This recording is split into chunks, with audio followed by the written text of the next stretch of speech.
pertama kita mendengarkan dari Pak Gus Pardi bagaimana proses pembahasannya terakhir sebelum masa reses kembali terkait dengan revisi Undang-Undang ASN dan bagaimana target-target ke depannya untuk pembahasan revisi Undang-Undang ASN. Untuk waktu dan tempat dipersilahkan Pak Gus Pardi. Ya, Assalamualaikum warahmatullahi wabarakatuh. Selamat siang buat kita bersama. Pertama, saya tentu memberikan apresiasi kepada teman-teman yang peduli bicara tentang non-ASN, sehingga dijadikan pada siang hari ini untuk menjadi topik pembahasan kita dalam diskusi yang sangat luar biasa ini. Pertama, perlu saya menyampaikan bahwa revisi Undang-Undang Nomor 5 Tahun 2014 itu adalah merupakan hak inisiatif dari Komisi 2. Yang ketika itu kita usulkan pada masa Pak Menteri Cahyokumolo almarhum. Ketika itu memang terjadi juga diskusi yang hangat tentang perlu adanya revisi itu atau bagaimana. Setelah kita melakukan urun lembuk dan lain sebagainya, akhirnya disepakati bahwa antara pihak Komisi 2 dengan pemerintah sepakat untuk melakukan revisi Undang-Undang Nomor 5 Tahun 2014 tersebut. Lalu apa-apa saja yang akan dilakukan perevisian terhadap undang-undang itu? Pertama adalah tentang eksistensi KASN, Komisi Aparatur Negara. Bagaimana eksistensi daripada KASN ini? Apakah akan dihilangkan atau dilakukan penguatan terhadap lembaga itu? Kemudian berjalannya waktu, kebetulan Pak Cahyokumolo meninggal. Pak Jokowi mempercayakan Pak Azwar Anas sebagai pengganti beliau. Ketika masa jabatan beliau tersebut, beliau mengeluarkan surat edaran ke seluruh bupati, wali kota, gubernur, dan kementerian dan lembaga seluruh Indonesia untuk melakukan penataan terhadap non-ASN ini. Sebagaimana dikatakan tadi pada prolognya moderator, memang betul bahwa jumlah daripada non-ASN itu sebetulnya berapa? Belum jelas, belum pernah akurasi terhadap jumlah non-ASN itu.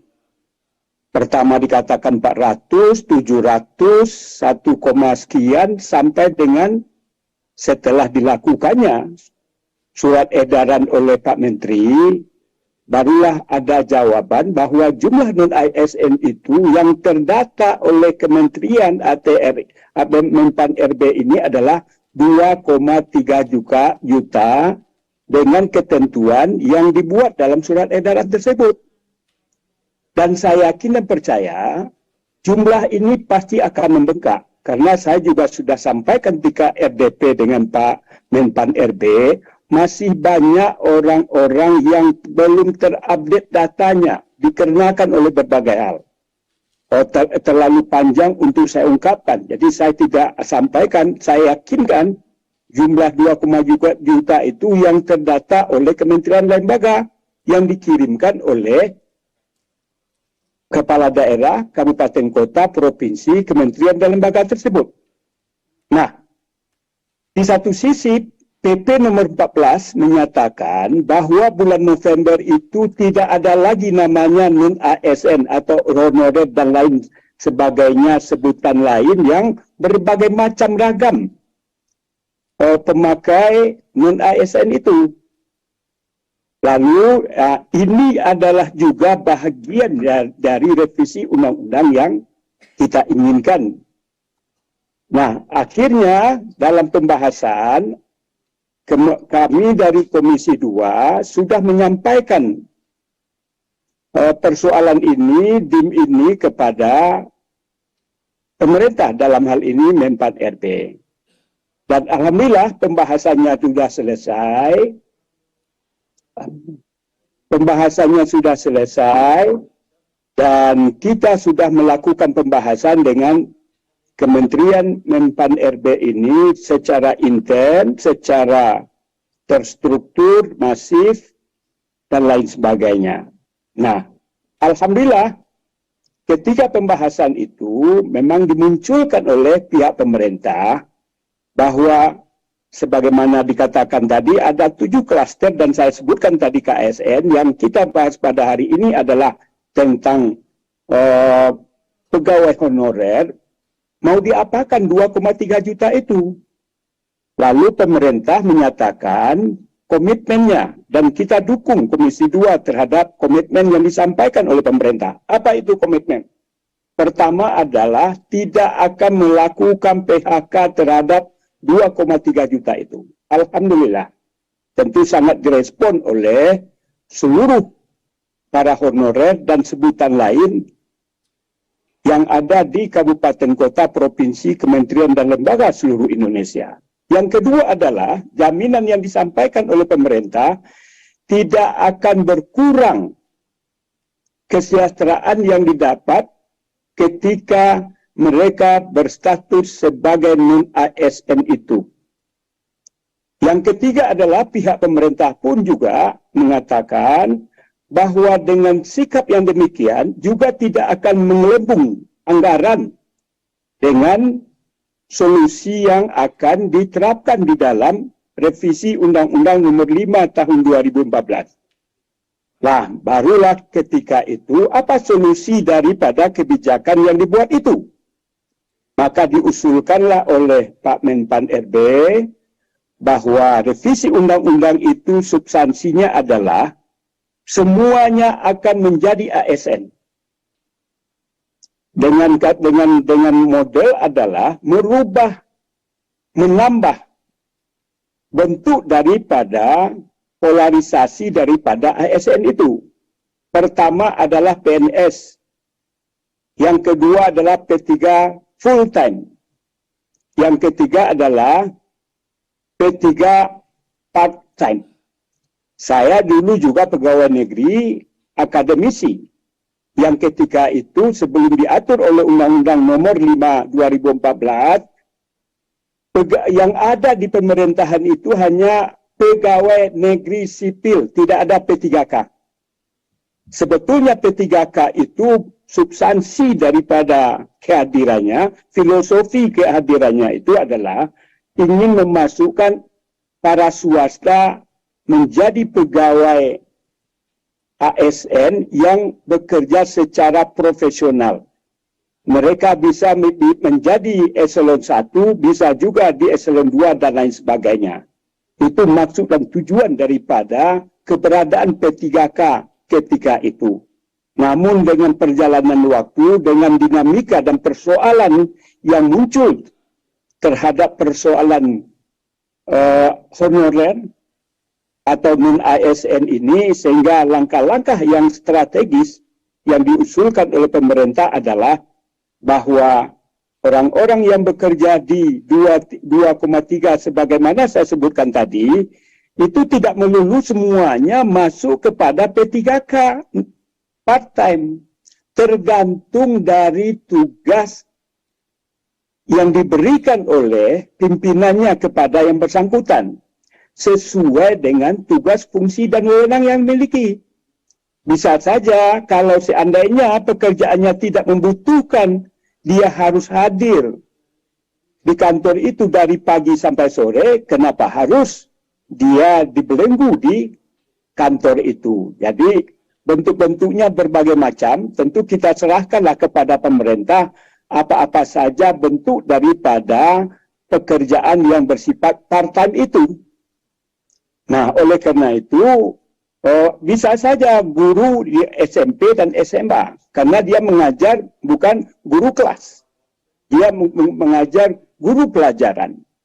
Tetapi yang penting ada, bisa juga dengan orang-orang yang ahli di bidang programmer. Programmer Dia bekerja sesuai dengan apa yang diminta oleh pimpinannya.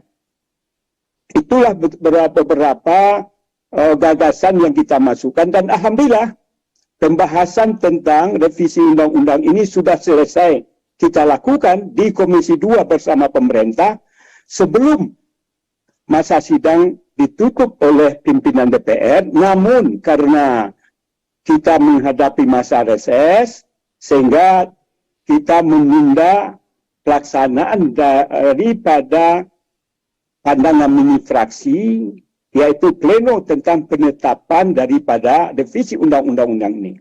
Prinsipnya semua persoalan sudah kita bicarakan, semua masalah juga sudah kita selesaikan, tinggal hanya lagi ketok palu. Mudah-mudahan setelah masa reses ini, tanggal 15 akan mengakhiri masa reses, setelah itu dibuka masa sidang, dan setelah itu kami rapat internal, dan insya Allah tentu akan menjadwalkan kapan akan dilaksanakan pleno pengesahan terhadap revisi Undang-Undang Nomor 5 2014. Nah, kemudian tentu kita berharap janji-janji yang disampaikan oleh pemerintah terhadap hal yang saya sampaikan tadi, bahwa dengan adanya non-ASN 2,3 yang akan diakomodir, apakah di PNS, P3K full time, P3 paruh waktu tadi, prinsipnya adalah kesejahteraannya tidak berkurang, kemudian tidak akan di PHK massal, yang ketiga anggaran tidak bertambah akibat daripada kebijakan ini. Ini tentu sesuatu yang ditunggu-tunggu oleh para non-ASN, dan mudah-mudahan ini adalah kado yang sangat dinanti-nanti oleh para non-ASN yang jumlahnya 2,3 itu, dalam rangka menghadapi pelaksanaan ulang tahun Republik kita tanggal 17 Agustus 2023 ini. Barangkali demikian. Mudah-mudahan pertemuan kita ini diberkati oleh Allah dan menjadi amal ibadah bagi kita bersama. Terima kasih. Assalamualaikum warahmatullahi wabarakatuh. Baik, terima kasih Pak Gus Pardi untuk paparannya, untuk penjelasannya terkait dengan proses pembahasan revisi Undang-Undang ASN di Komisi 2 DPR RI. Ada beberapa pertanyaan yang memang langsung ke Pak Gus Pardi juga tadi, tentang guru, tentang nasib yang tentang guru di daerah yang mungkin sesuai dengan latar belakang Pak Gus Pardi juga sebagai akademisi, pernah menjadi akademisi. Bagaimana Pak? Iya, ASN dan akademisi. Bagaimana sedikit Pak pandangannya Pak terkait hal ini, dan bisa saya menjawab juga Pak Gus Pardi bagaimana keseriusan Komisi 2 DPR RI. Terima kasih. Bahwa revisi undang-undang itu adalah merupakan hak inisiatif dari DPR Komisi 2. Tidak ada pretensi revisi ini dikarenakan oleh adanya desakan-desakan oleh siapapun. Tetapi itu murni berdasarkan kajian kita ketika itu di Komisi 2. Malah ketika itu pada masa Pak Cahyokumolo masih menjabat sebagai menteri, beliau dari narasi tulisan beliau ketika memaparkan kepada kami, pemerintah agaknya keberatan ketika itu. Tetapi berdasarkan berjalannya waktu, kemudian kita lakukan kajian, pendalaman, diskusi, pendekatan, akhirnya pihak pemerintah menyetujui terhadap perevisian itu. Jadi semata-mata ini merupakan kajian yang mendalam, karena memang banyak hal yang perlu kita lakukan penguatan terhadap beberapa institusi, begitu juga persoalan-persoalan yang mengemuka. Seperti yang saya sampaikan tadi. Malah saya terlalu panjang untuk saya ungkapkan, karena memang kita hanya bicara tentang bagaimana tentang honorer. Di situ juga bicara tentang BKN. Bagaimana di dalam undang-undang ini tidak ada lagi istilah lembaga-lembaga non kementerian disebutkan di dalamnya. Itu pun menjadi perdebatan kami di Panja ketika pembahasan ini. Jadi inilah beberapa hal yang perlu saya jelaskan bahwa kenapa kami melakukan revisi itu memang semata-mata berdasarkan kajian yang dilakukan oleh Komisi 2, lalu kita komunikasikan dengan pihak pemerintah, akhirnya pemerintah menyetujui untuk melakukan revisi ini. Yang kedua adalah berkaitan tentang honorer guru. Memang kalau tidak ada honorer ini, pemerintah saya katakan kelabakan.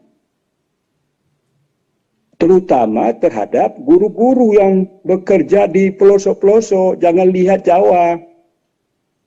Itu kasihan kita kalau menjerit dan menangis kita kalau bicara kita tentang eksistensi keberadaan guru di pelosok-pelosok.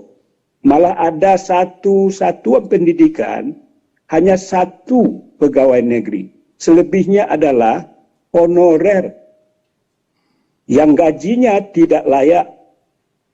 Malu kita untuk mengungkapkan pada rapat ini, pada diskusi kita ini. Jadi sebetulnya saya tidak mau ungkapkan semuanya karena keterbatasan waktu. Jadi artinya apa? Memang revisi ini adalah merupakan keniscayaan dalam rangka bagaimana masa depan para guru-guru yang honorer, para tenaga teknis dalam berbagai hal. Sebetulnya mereka mengabdikan dirinya sudah puluhan tahun. Tetapi harapannya adalah bagaimana dia diangkat menjadi ASN. Ada kepastian hukum bagi dirinya. Di sisi lain lagi adalah pemerintah daerah yang merupakan raja-raja kecil. Ketika mereka diangkat menjadi kepala daerah, dia membawa itu tim suksesnya. Ini yang menjadi persoalan. Harapan kita 2018 sebagaimana dikatakan tadi tidak ada lagi pengangkatan. Ternyata sampai detik ini saya yakin masih ada kepala daerah yang mengangkat dan memberhentikan orang yang tidak sejalan dengan keinginannya. Dulu juga dalam rapat ini saya ungkapkan kepada Pak Menteri. Beberapa kasus saya sampaikan. Termasuk juga saya katakan 2,3 juta yang disebutkan tadi, saya juga ungkapkan pada Pak Menteri. Ada di Pariaman, di mana BKD-nya tidak menginput data orang-orang yang dia mengadu kepada saya. Ada juga di daerah saya itu di Solo Selatan.